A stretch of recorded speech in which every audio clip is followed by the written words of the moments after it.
Great.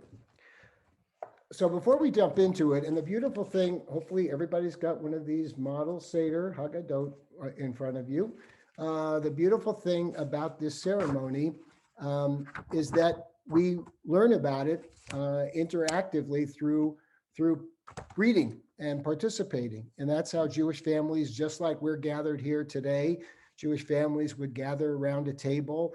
And very often we do invite friends who are not of the Jewish faith so that they can experience that.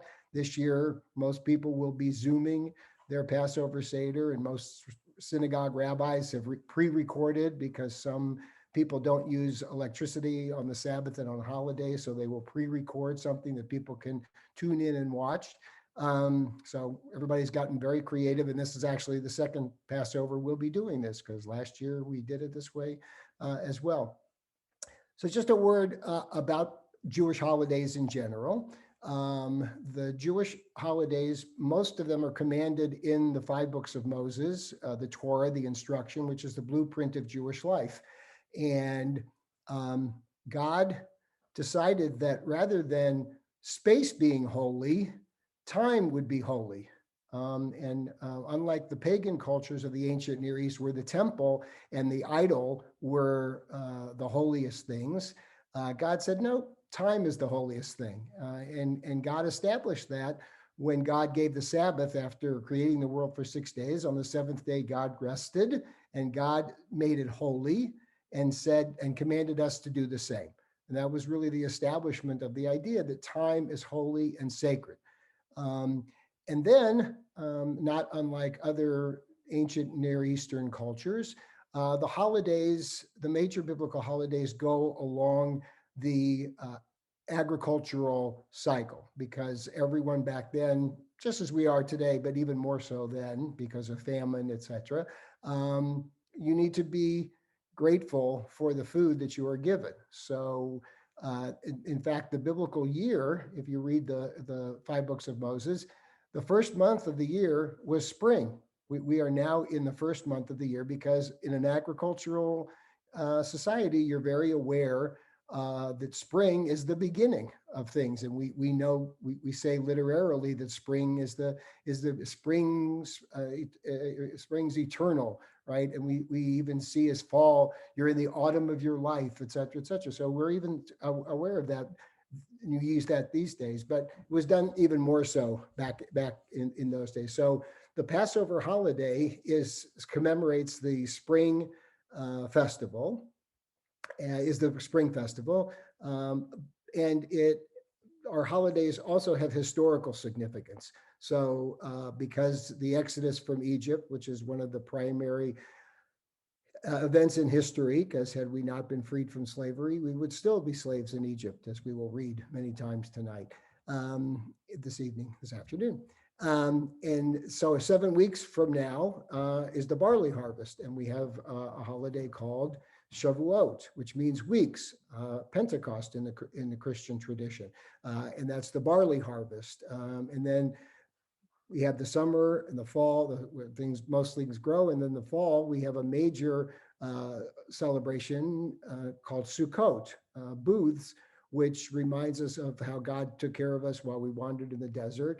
And it is basically the Jewish Thanksgiving, and why our Thanksgiving takes place in the fall here, takes place a little earlier in the ancient Near East, because that's when the harvest comes in. So we're very, very aware of that. And so Passover, because it is both agriculturally and seasonally spring, it is also the spring of the Jewish people through being freed from slavery. And in the book of Deuteronomy, it says that God commands you to tell your children on that day what the Lord did for you when he took you out of the land of Egypt with a strong arm and an outstretched hand. And the rabbis took very seriously these commandments, and they said, oh, I guess one thing we have to do on Passover is get the kids together and retell the story so that they remember we were slaves in Egypt. So it's a very child-focused holiday, actually, which is why families gather together. And as we read through the Haggadah, the Haggadah means the telling, because we tell the story. You'll see some different examples of things to keep kids engaged and involved. And so the other thing I want to say is before we begin is that every Jewish holiday begins with the lighting of the candles, the blessing over wine, and the blessing over bread. Every Friday night when we have Sabbath dinner, so once a week, lighting the candles, saying the blessing over wine, saying the blessing over bread, and then we eat. And that's true of every single holiday. But because this Passover Seder is supposed to simulate our liberation from slavery, the rabbis living at the time of Jesus decided that we should really stretch this out, tell the story. And because, ironically, when the Romans were dominating Judea at the time that Jesus lived, and the Jewish community was very active in Israel at that time. But the Romans were really, they had, for all intents and purposes, enslaved us, not in the same way as Egypt, but heavy taxes, heavy control, and there were many attempts to overthrow the yoke of the Romans, but they were very determined and strong. And so the rabbis kind of felt this enslavement once again. And in the Roman world, of course, there was a caste system.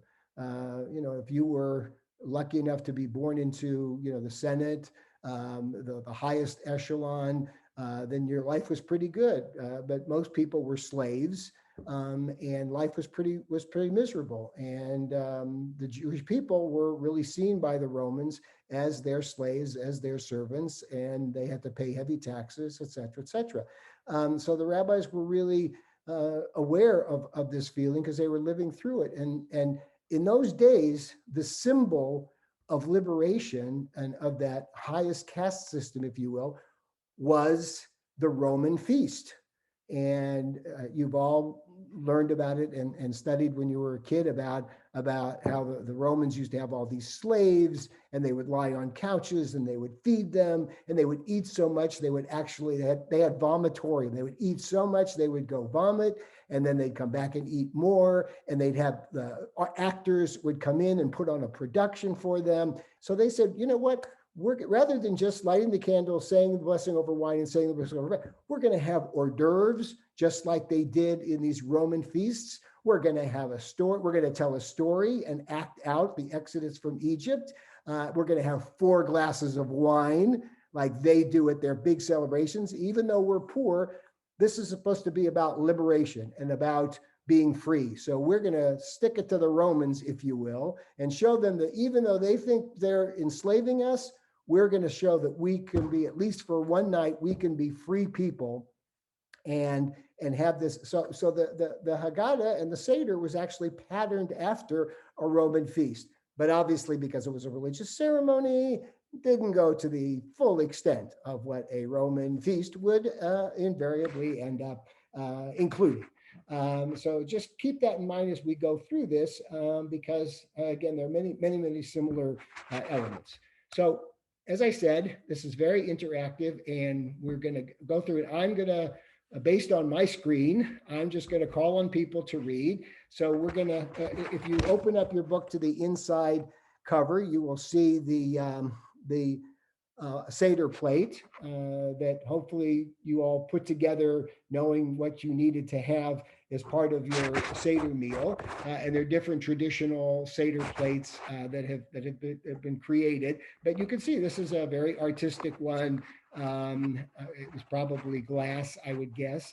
And you'll see at the top of the page the different things that you have on your Seder plate: a roasted egg, the bitter herbs, the horseradish, the roasted bone, green vegetable, the charoset, the chopped nuts, apples, etc. And these are featured on the Seder at the Seder meal, and every family would have one of these on their table that they would refer to during the course of the meal, as we will do. But otherwise, we just go around the room and everybody reads, 2-3 paragraphs, depending upon how long they are. And we learn about the Seder. So let's jump into it. In my first screen, Kathy, David, Laura, and Amanda are there. So if you would unmute yourself, and we could just go in order, however you want to do it. Kathy, let's just do it in order of your name. Kathy, you start. We're on page 2 now. Got it. Okay. Welcome. We are here to celebrate once again the very first festival the Jewish people ever observed. The first. Every time you see the word Pesach, this is in Hebrew. So they've transliterated. So the Hebrew word for Passover is Pesach. So every time you say Pesach, which is hard to say because it's that guttural chet that we don't have in the English language, you could just say Passover. Okay. The first Pesach, or Passover, took place in Egypt thousands of years ago. Many Jewish considered Passover the most beautiful of all of our holidays, and they love it with a special love. When we think of Passover, we think of the warmth and joy of the Seder.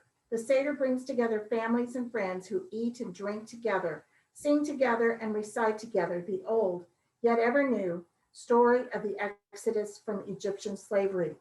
Each Seder guest has a copy of the Haggadah. Okay, which means to tell, and that is the purpose of the Seder, to tell the dramatic and exciting events that Passover recalls. When we join in reading the, Haggadah. I'm sorry. All right, no. I'll jump in and say the Hebrew word if you want to repeat I appreciate it. If you want to repeat it, you can. Otherwise, just roll with it. Okay, we fulfill the Mitzvah. The duty that the Torah commanded long ago. You shall tell the Passover. Pesach. the Passover story to your children in the days to come. Okay, Seder means next reader. No. All right, where do The order. Seder means order. There's a set of order for all things we do at the Seder. There are special foods, each of which reminds us of some part of the Passover story. At the head of the table is a Seder plate on which the following foods have been placed. Zorah, a roasted bone. This can be either a bone of an animal or even the neck of a chicken.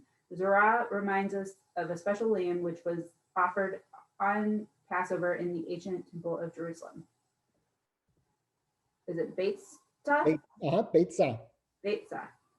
A roasted egg. In ancient days, on each of the 3 pilgrimage festivals, Passover, Shavuot, weeks, and Sukkot.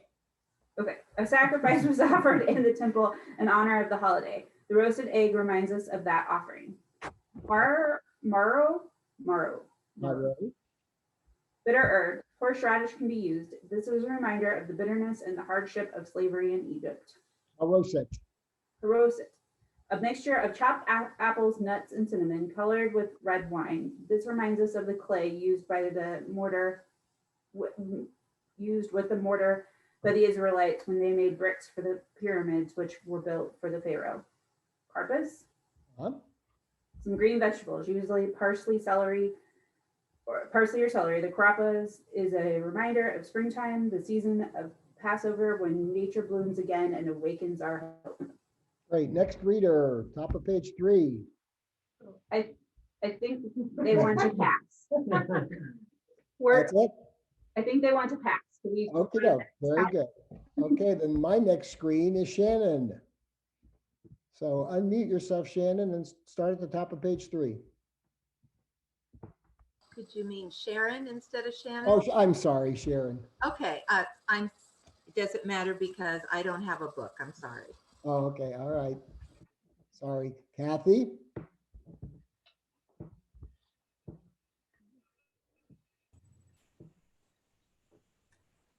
The Seder table also has 3 whole matzah. Matzot is plural for matzah. Matzot. They are placed in a special matzah cover, which has a separate compartment for each.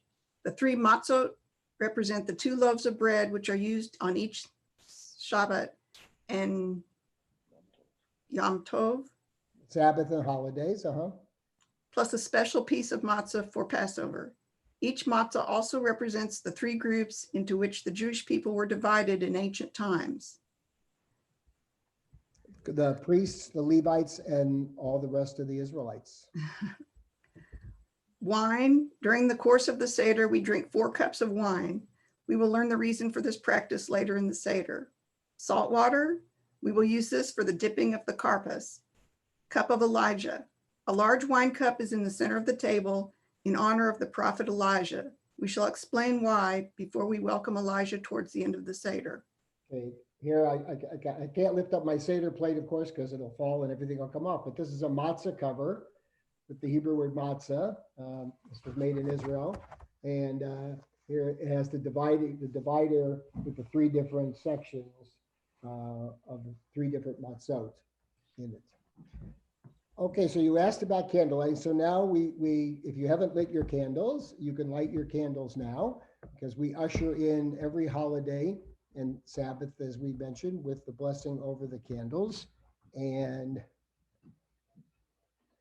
I will chant the Hebrew just to give you a sense of the Hebrew, and then I'll read the English. But this would be something that even though you're muted, everybody should join in the English and say the English together.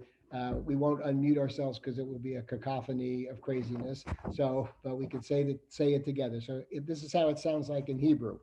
Baruch atah Adonai Eloheinu melech haolam asher kishanu b'mitzvotav v'tzivanu lahadlik ner shel yom tov.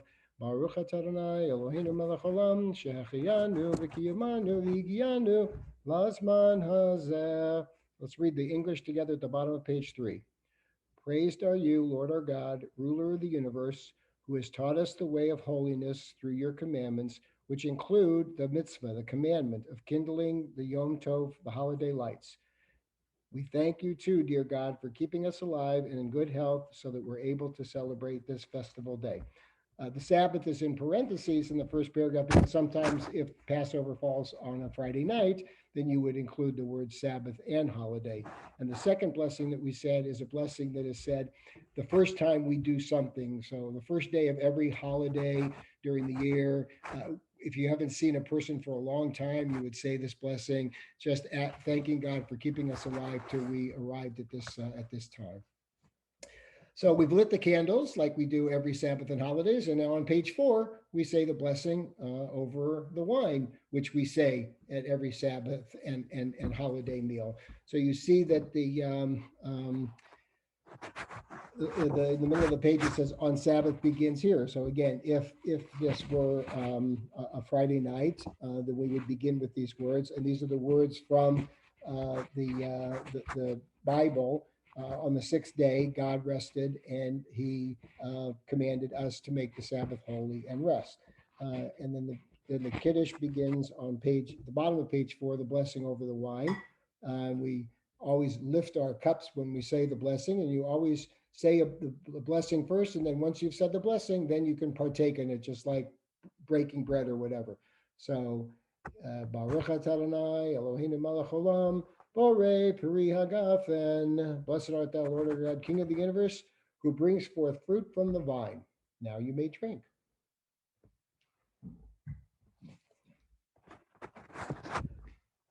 Now, based on many of the ceremonies that we have around meals are based on what happened at the temple during temple times, because that was the source of food. You always brought sacrifices to the temple in order to eat. So a lot of the things that they did in temple times, we have our tables now have become our altars, if you will, now that we don't have a temple. And before there were sacrifices, people always washed their hands. Certainly the priests washed their hands, but it's traditional that before you break bread, you wash your hands. Of course, your hands should be clean, but generally they're clean before you come to the Sabbath or holiday table. So it's kind of a ritual washing, and there's a blessing. But because we're not going to, normally on a Sabbath, the blessing of wine would be said. Everyone would go to the kitchen, wash their hands, come back, and the leader, whomever, would say the blessing over the bread. But this is hors d'oeuvre time. So we're not going to say the blessing, but we're going to eat. So because we're going to eat, there's a ritual washing but we wouldn't say the blessing. So now we're about to have our first hors d'oeuvre at the bottom of page 5. And we're at step 3 of our Seder, our order. So Susan, I think we're up to you. So if you'd unmute and read the bottom of page 5. You're not unmuted for some reason. I saw you lean forward to unmute, but it didn't work. I hate when that happens. You, Sue. All right, I'm Sue. Oh, there's There we another go. Is Susan. there another No, Susan? yeah, there she is. Oh, okay. Yeah, I'm a Susan, but they Okay. call me Sue. yeah. She meant Susan Aetha. She's got it. Okay, Okay, am I unmuted now? you are unmuted now. Go for it. Okay, we take a green vegetable which symbolizes the coming of spring and the rebirth of hope. We dip the vegetable in the salt water, which reminds us of the bitter tears of our ancestors shed when they were slaves. They were able to survive their cruel ordeal because they dared to hope that one day God would help them to become free. We join in thanking God for the things that grow in the earth. So here's a perfect example of this hors d'oeuvre that's going to have special meaning, and it's going to combine the fact that this is the spring festival, and we're going to dip it in the salt water, which will remind us of the tears that the children of Israel shed while they were enslaved. So just dip your parsley into the salt water, and we say, Baruch atah Adonai Eloheinu melech haolam, borei pri ha'adamah, blessed art thou, Lord our God, King of the universe, who brings forth food from the earth. With the wine, we brought forth food from the vine. This is, the rabbis teach us you can say 100 blessings a day, because every time you eat something special, it's a special blessing depending upon the source of that particular blessing. Okay, now we come to the top of page 6. And Kemp, we are up to you. So unmute and read section 4, Yachatz. All right. Divide the, let's see, page 6. Divide the middle matzah in 2. The leader breaks the middle matzah into 2 pieces and leaves one piece in the matzah cloth or tray. The other piece becomes the afikoman, which the leader wraps in a napkin and puts aside. At the end of the meal, the afikoman will be broken into small pieces, and each participant will receive a piece to be eaten as the last official food of the meal. Any child who succeeds in taking the afikoman and hiding it is entitled to a reward before returning it. Okay, so this is the first keep the kids engaged trick that the rabbis came up with. And you can imagine, the kids are at the table, they light the candles, they say the blessing over the bread, wine, and then wait a second, what's this parsley stuff? Where's the bread? Let's eat. Come on, what are you doing to me? Oh, well, hang in there, kids. I know you don't love parsley dipped in salt water, but we got this great gig for you. I'm going to break this middle matzah. I'm going to wrap it in a napkin. Older children who aren't so thrilled about hide and seek games. You're going to get a teenage kid to get him involved. Say, okay, take this, go hide it someplace, because before the meal is when the meal is over, before we say the grace after meals, the little kids will go running and searching to find the matzah. They will bring it back to the leader of the Seder, who has to ransom it, because you can't finish the Seder until you have a piece of the afikoman. And so the leader ransoms it. So whoever finds it is going to get a gift. Well, of course, in a day and age of self-esteem, every kid gets a gift. And oh, by the way, no great shakes. They all get books in most cases, but that whatever. In the old days, they would ransom for money when, so this is a tool. And the word afikoman, this is the only time this word appears all year long. And nobody really knew what afikoman meant. And thanks to archaeology, a number of years ago, somebody was studying a Greek text, and they came across the word afikoumounos. Do you have any Greek scholars out there? Turns out afikoumounos means what the Romans did at the end of their feast that we're not talking about in front of the children. And so what the text said was, you can't have a Seder with afikoumounos. which of course meant you can't have a say, even though as I said before, we're patterning this after a Roman feast, but that part of the Roman feast, we're not going to follow. But nobody knew what that meant for centuries. Nobody knew what that meant. All they knew was you can't finish the Seder without afikomen. Well, that's not what they meant. It meant what I said it meant. That's funny. So, it's been such an interesting thing to discover. And so now, but this is kind of a device to keep the kids engaged, to keep them, okay, fine, we get to do this afterwards. So we'll hang in there with you. Okay. Now we're middle of page 6, the fifth order in the Seder, Magid, the telling of the story. But we're gonna talk about some themes before we actually delve into the story. So Christy, you're up.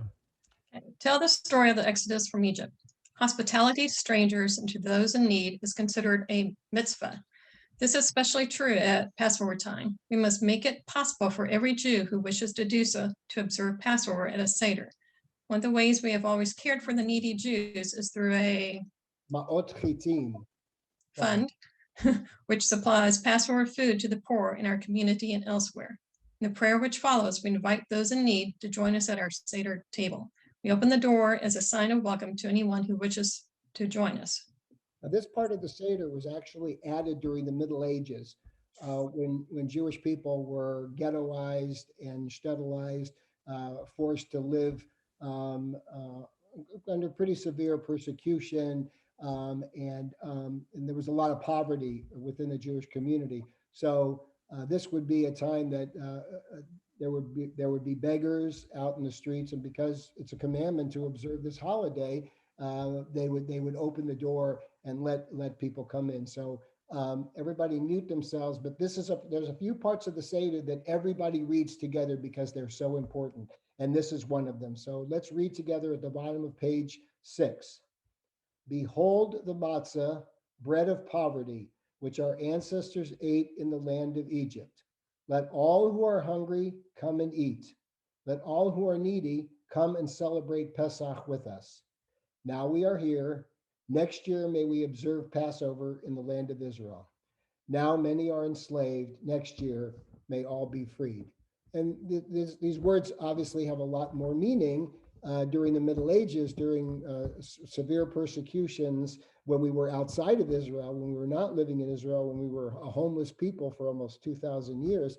Some scholars believe that because of the blood libels during the Middle Ages, Jews were often accused of killing Christian children in order to make their matzah. Now, matzah, as you can tell, is not red, but it was one of many discriminatory things that people would use to accuse Jews of doing all these terrible, horrible things.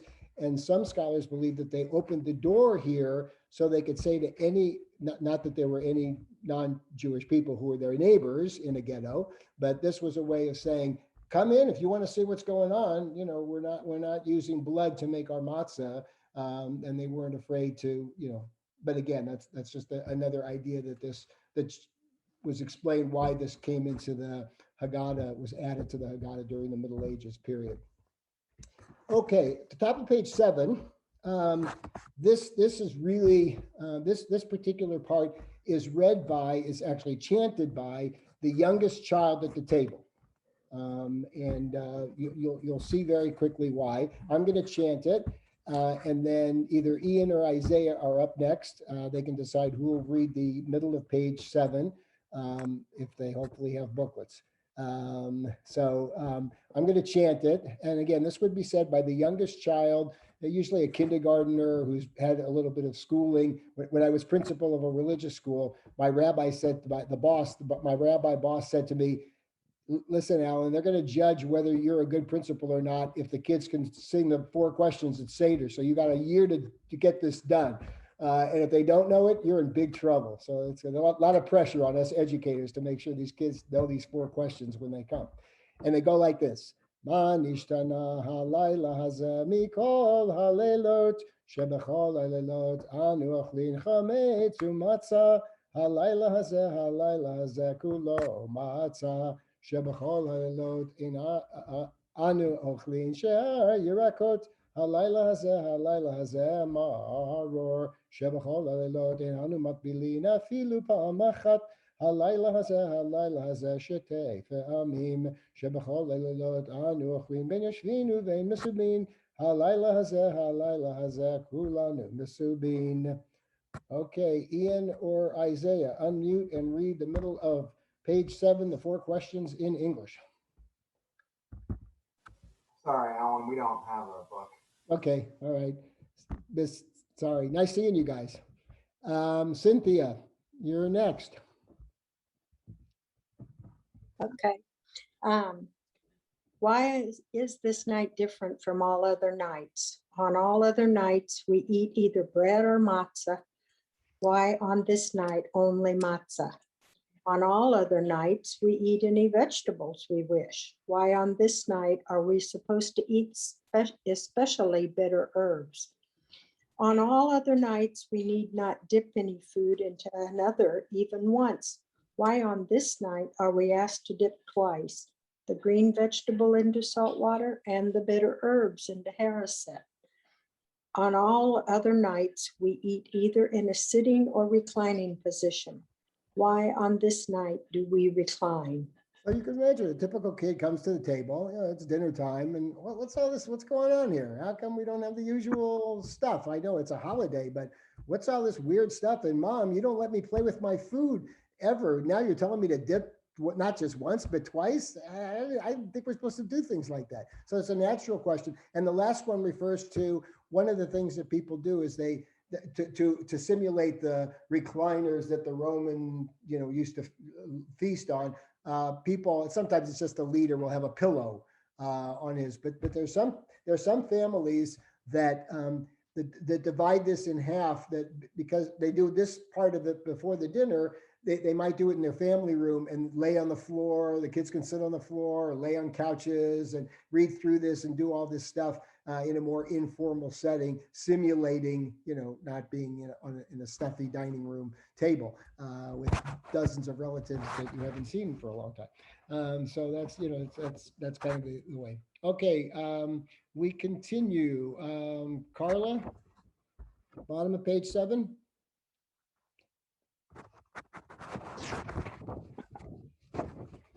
This night is indeed different from all other nights of the year, because on this night we act out one of the great dramas in Jewish history, the Exodus from Egypt, sorry. The foods we eat, the rituals and practices we perform, the songs we sing, and the prayers we offer, all make that exciting story come alive for us. Before the Seder service is completed, the answers to the questions will become clear. At this point, we shall answer the last question, which deals with reclining. Okay, top of page 8, thank you. Top of page 8, Matthew, you're next. In ancient days, slaves ate hurriedly because their masters did not wish them to waste a single moment when they could be working. And so the slaves ate either standing up or squatting on the ground. The masters, however, ate leisurely in a relaxed mood as they reclined on couches. Since our ancestors became free on this festival, how natural it is that we should eat in the manner of free people.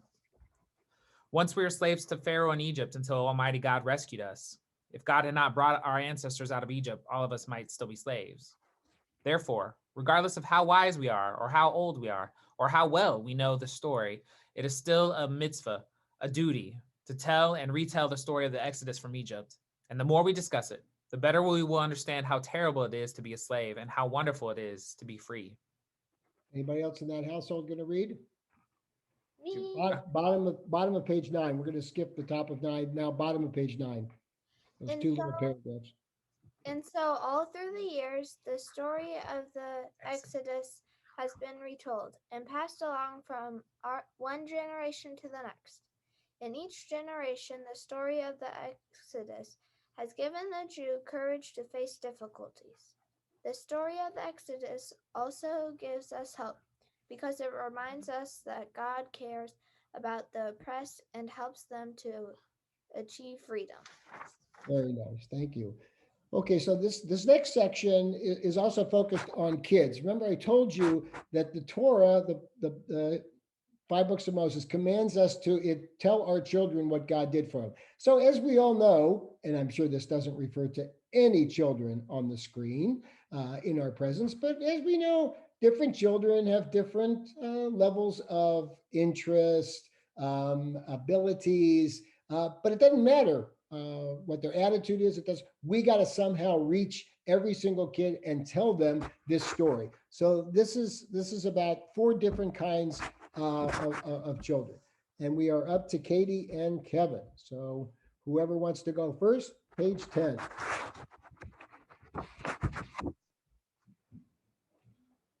In 4 different passages, the Torah commands parents to tell the Passover story to their children. Why was it necessary to repeat this command 4 times?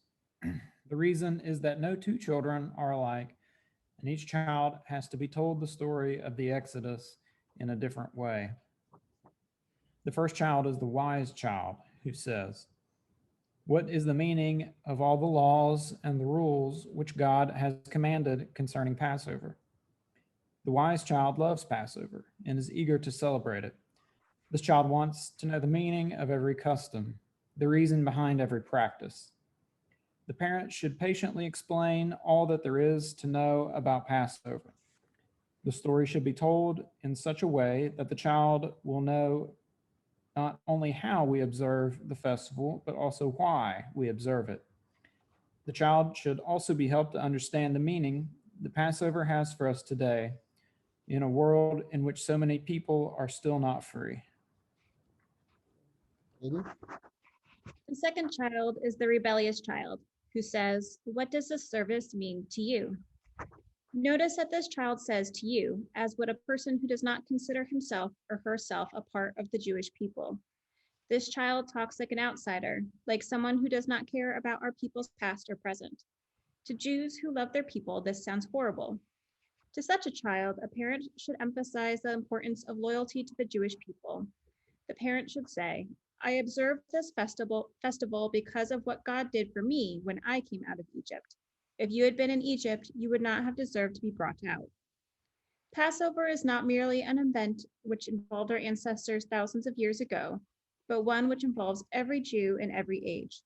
I was in Egypt. God brought me out. What happened to my ancestors long ago also happened to me. What happens to my brothers and sisters today also happens to me. Okay, thank you. Kelly, your gang is up next. Page 11. Unmute. Yeah. The third child is the immature child who says, "What is this all about?" This child understands that something special is happening, sees the large gathering, the Haggadah at every place, the unusual foods on the table, yet does not understand the real meaning of what is going on. The parent should explain the festival simply on this child's level. Growing older, learning more about our people, and observing Passover year by year, this child too will come to love Passover and to appreciate its beauty and its message. And finally, the fourth child does not even know how to ask any questions. Here, the parent should begin the discussion, pointing out how special this night is and why we celebrate it. In this way, the parent fulfills the words of the Torah. "You shall tell your child on that day, I do all this because of what the Lord did for me when I came out of Egypt." Okay, so this is a section that gives us an opportunity, and some families will stop and discuss this. This text was written in the 70s, so it isn't the most PC when it comes to and it's always funny which person at the table ends up getting the rebellious child, because sometimes it's a little ironic that person got that one, and so they give them a hard time the hard time for the rest of the Seder, but makes it interesting and keeps it going. Okay, who's next in Kelly's family? Me. Okay, are we starting at God's promise? Yes, ma'am. Okay. Long, long ago, God promised to Abraham that he would be the father of the great people who would be a blessing to the world. God also promised to watch over the Jewish people. The twofold promise has been kept. Our people have been the source of great blessing to the world. We have taught the world the noble teachings of our Bible. We have provided some of the world's most important heroes, and the Jewish people still live. And now lift our cups of wine and offer thanks to God faithfulness in keeping these promises to our people. Throughout the Seder, we lift our cups and we sing. This is a part that everyone would participate. It sounds like this: Vehi she'amda lavotenu velanu shelo elva ve'vad amad aleinu l'chalotenu ela sheb'chol dor v'dor amdu aleinu l'chalotenu hakadosh baruch hu matzileinu mi'adam. It's kind of like toasting God, if you will. Okay, now we're on page 14 and we're going to finally get to the story of Passover. Somebody in Kelly's family you want to read, or? The story of the Jewish people in Egypt begins with Joseph. When Joseph succeeded in interpreting Pharaoh's dreams, Pharaoh rewarded him by appointing him prince over the land. In that position, Joseph helped Egypt to survive during the years of hunger, which he predicted would come. In fact, Joseph served Egypt so well that all of the neighboring countries had to buy food from Egypt when the famine came. The hunger in Israel, the land of Israel, also brought Jacob and his family to Egypt. There were 17 people in all. As time went by, they grew in number until it seemed that they were everywhere. hey, you want to continue? Somebody else? After Joseph died, a new Pharaoh arose. He disregarded the great contributions which Joseph had made to Egypt. He issued harsh decrees against the Israelites, made slaves out of them, and even ordered every baby boy born to the Israelites to be put to death. One such baby boy was saved from the king's evil decree by his mother's courage and love. His name was Moses. By a strange twist of events, he was raised in the Pharaoh's palace. There, he could have lived peacefully and happily, enjoying the wealth and protection of the excitement of the palace. But Moses saw the suffering of the Israelite slaves, and he felt pain in his heart for them. The Torah puts it this way: and Moses grew up, and he went out to his brothers. One day, when he saw an Egyptian taskmaster beating an Israelite slave, Moses could not control his anger. He killed the Egyptian. Moses now had to run away from Egypt. He fled to Midian, where he became a shepherd. One day, while he was looking after his sheep, he heard the voice of God calling to him from a bush. Moses answered, "Here I am." Then, according to the Torah, God spoke in these words to Moses: "I am the God of your ancestors. I have clearly seen the suffering of my people in Egypt, and I have heard their cry because of their taskmasters. Therefore, I have come to deliver them out of the hand of the Egyptians and to bring them up out of that land into a good and large land, a land flowing with milk and honey. Come now, and I will send you to Pharaoh so that you may bring forth my people, the children of Israel, out of Egypt." Thank you. So another way we keep people engaged is by doing some communal singing. So we should mute ourselves so that we won't have a cacophony. And let's sing on page 15, the old famous Negro spiritual, "Let My People Go." When Israel was in Egypt land, let my people go. Oppressed so hard they could not stand, let my people go. Go down, way down to Egypt land. Tell old Pharaoh, let my people go. Thus saith the Lord, bold Moses said, let my people go. If not, I'll smite your people dead. Let my people go. Go down, way down in Egypt land. Tell old Pharaoh, let my people go. As Israel stood by the waterside, let my people go. By God's command it did divide. Let my people go. Go down, way down in Egypt land. Tell old Pharaoh, let my people go. Okay, we continue the story with the rich couple. I don't know their first names because, what are your first names? Rich and Rich and Sue. my wife is Sue. Very good. Hi, Rich and Sue. Wonderful. So would one of you continue on the middle of page 15? Despite Moses' plea and the threat of God's punishment, Pharaoh stubbornly refused to free the Israelite slaves. One plague after another was brought upon the Egyptians. After each one, Pharaoh would promise to obey God's command. But as soon as the plague had passed and relief came, Pharaoh changed his mind. Only after the 10th and most horrible plague, the death of the firstborn, did Pharaoh finally agree to let the Israelites go. As we mention each of the plagues, we pour off a drop of wine from our cup. We do this to show our sympathy for the Egyptians. The cup of wine is the symbol of joy, but our cup of joy is not full when we recall the suffering of the Egyptians. Although they were our enemies and enslaved us, yet we still feel their pain. They too were human beings, children of the same God in whom we believe. So the leader would say the plague, you see them listed here, the 10 plagues, and with each one, you could take your finger and dip it in the wine and pour out a drop on a napkin, on a plate, with each one. So it's a little bit of Hebrew practice for you. So you just repeat after me.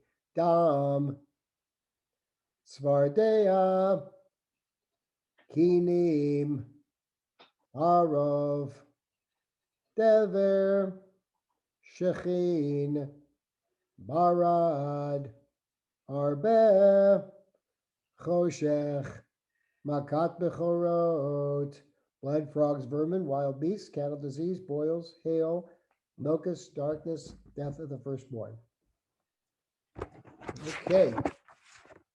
Yes, and everybody, you're inclined to like lick your finger when you don't. Don't lick your finger. That was the death of the first. Another fun song that we sing on page 16 is called Dayenu, which is kind of a medieval poem which expresses all the things that God has done for us. And the refrain goes Dayenu, Dayenu, Dayenu, Dayenu, Dayenu. Dayenu means it would have been enough. If God had just brought us out of Egypt and not split the sea, that would have been enough. If God had given us the Sabbath and not brought us to Mount Sinai, where we got the law, that would have been enough. If God would have given us the Torah, but had not taken us to the land of Israel, that would have been enough. If God would have brought us to the land of Israel, but not, and there's only 4 of them, but it's a long list of like 20 of them. So there's a lot of singing, and after two glasses of wine, it gets pretty crazy when you try and sing this. But it goes like this. Ilu hotziyanu mi Mitzrayim, hotziyanu mi Mitzrayim, dayenu. Everybody sings, dayenu, dayenu, dayenu, dayenu, dayenu. Ilu natan lanu et Shabbat, natan lanu et Shabbat, dayenu.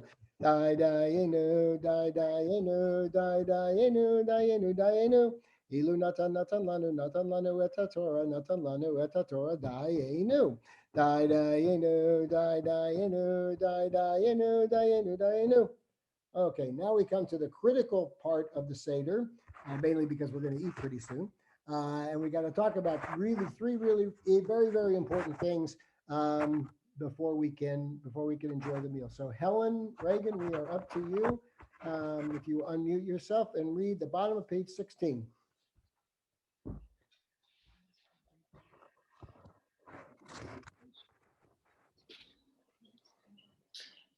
The 3 major Passover symbols.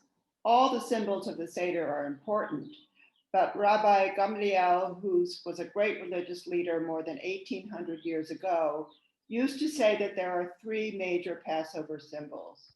A person who does not explain these 3 symbols at the Seder has not fulfilled the duties of the festival. These symbols are the Passover lamb, matzah, bitter herbs. Okay, Ruth. Unmute. Somebody gonna unmute for you? Are you passing? Ruth Channels is muted. Do you want to read or? How about Sue? I haven't read yet. Okay, Okay, I think we're up here. are we at the top of 17? yeah, or middle-ish, yeah. All right, Why do? okay. Why do we have the roasted bone on the Seder plate? This roasted bone is a reminder of the Passover lamb, which our ancestors used to eat in the days of the great temple in Jerusalem. They offered the lamb on Passover just as the Israelites in Egypt before them did on the very first Passover. Why were they commanded to do so? This is the way the Torah puts it. It is a sacrifice of the Passover unto the Lord, who did pass over the houses of the Israelites in Egypt when he punished the Egyptians for their cruelty. In every age, we must be reminded that freedom and sacrifice go together.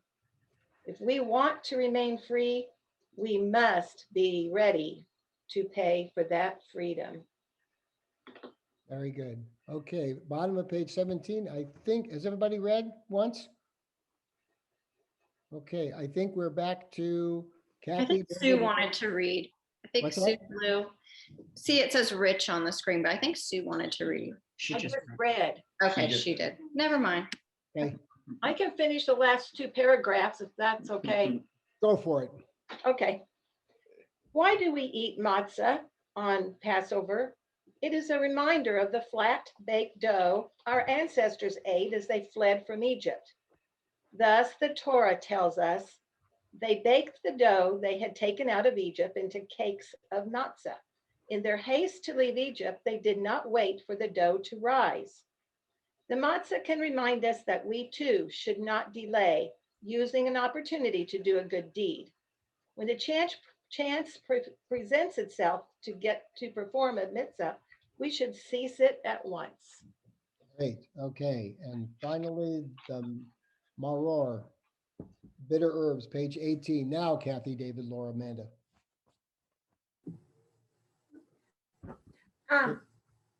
Did Paul and Ruth want to read? I didn't. Is that the J, is that the J-O-K-E? Oh, Ruth, Channels. I just didn't want to go ahead of that. Yeah. yeah. I think they're still trying to figure out how to unmute themselves. I'll be glad to read. You got it, you got it. Yay. Okay, Ruth, go for it. Page 18, why do we eat maror on Passover? Actually, this is Paul. Oh, Paul, okay. Why do we eat maror on Passover? Maror in Hebrew means bitter. It is a reminder of how bitter the Egyptians made the lives of our ancestors. We read in the Torah, the Egyptians made their lives bitter with hard labor, with mortar and brick, and with every kind of work in the field. All the labor which the Egyptians forced upon them was harsh.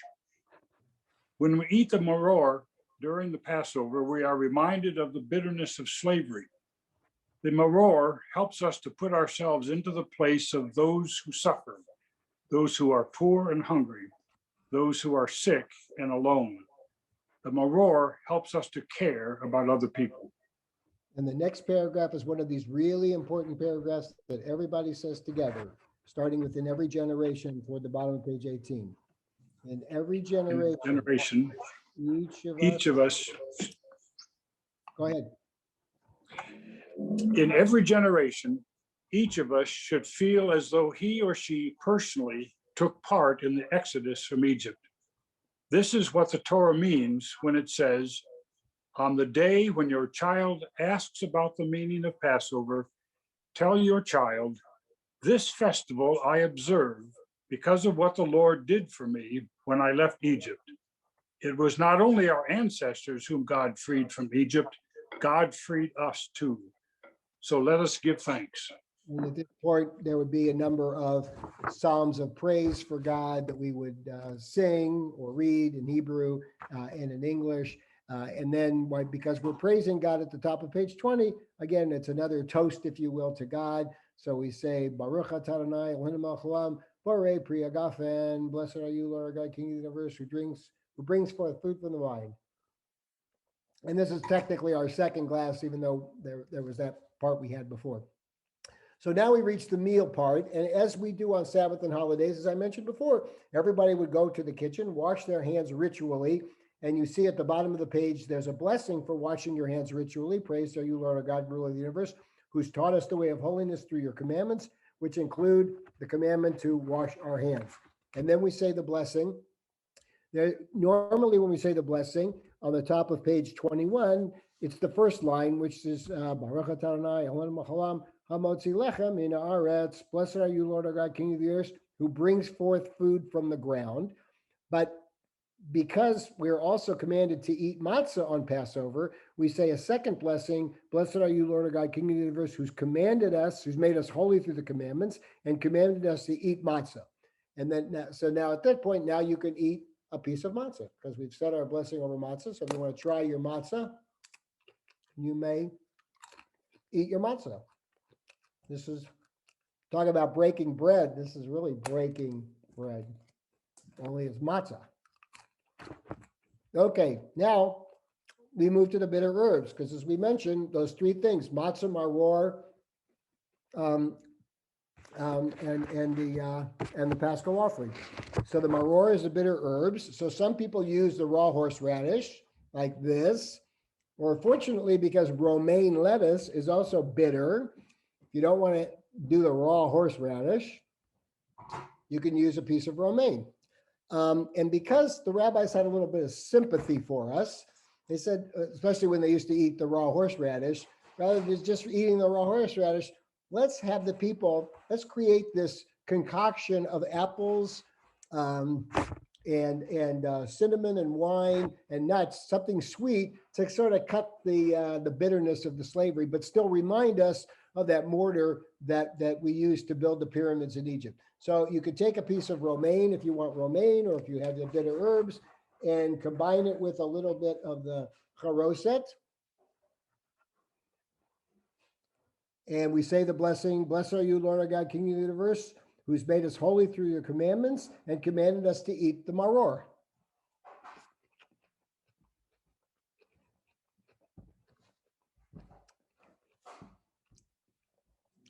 Now, it's kind of confusing. Since the temple was destroyed, we don't eat the Paschal offering.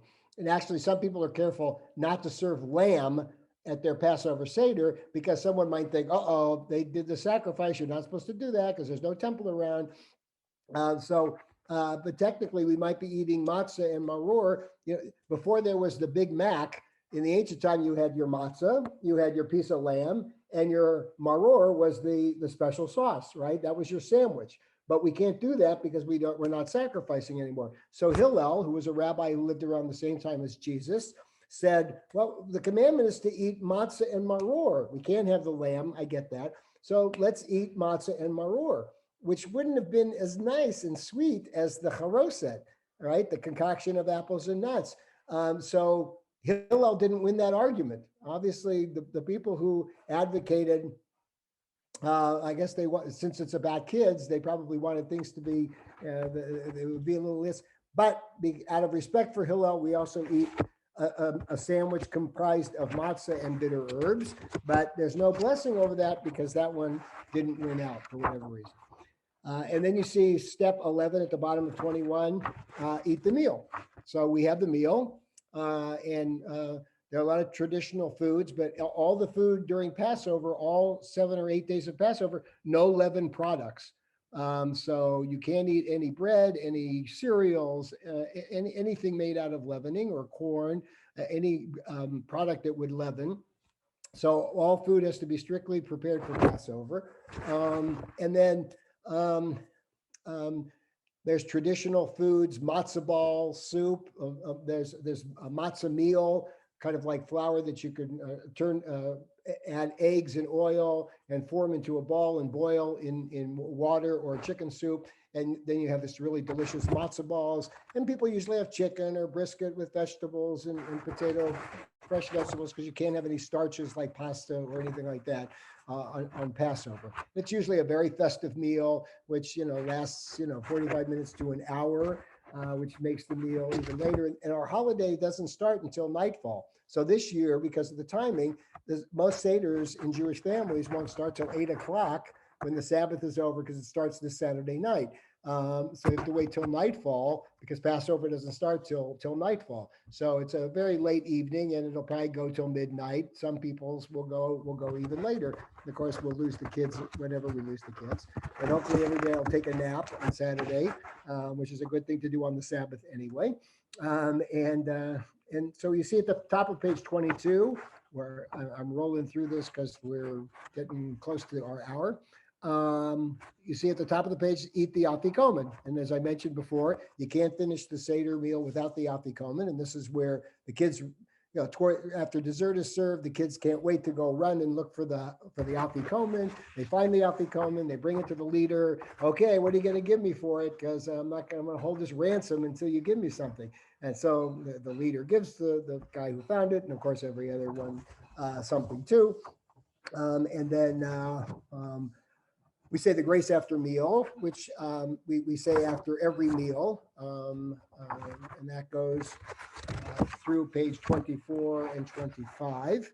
And then another feature of the Seder in the middle of page 25 is the welcoming of Elijah the prophet. According to tradition, according to the Bible, I should say, Elijah really didn't die. Elijah is taken up to heaven on a fiery chariot. So Elijah has come to represent for the Jewish people the dawn of the redemption and the Messianic era. And even according to Christian tradition, Elijah will usher the Messiah into Jerusalem on a donkey. The Messiah will be on a donkey, and Elijah will be leading it in. The Arabs take this so serious. The Muslims took this so seriously, they bricked up the wall. If you've ever been to Jerusalem, on the east wall, that the door that the Messiah is supposed to come in has been bricked up so that the Messiah can. I don't know how that's going to stop the Messiah, but okay, whatever. It's worth a try. There's a cup for Elijah, and I equate this is the Jewish Santa Claus.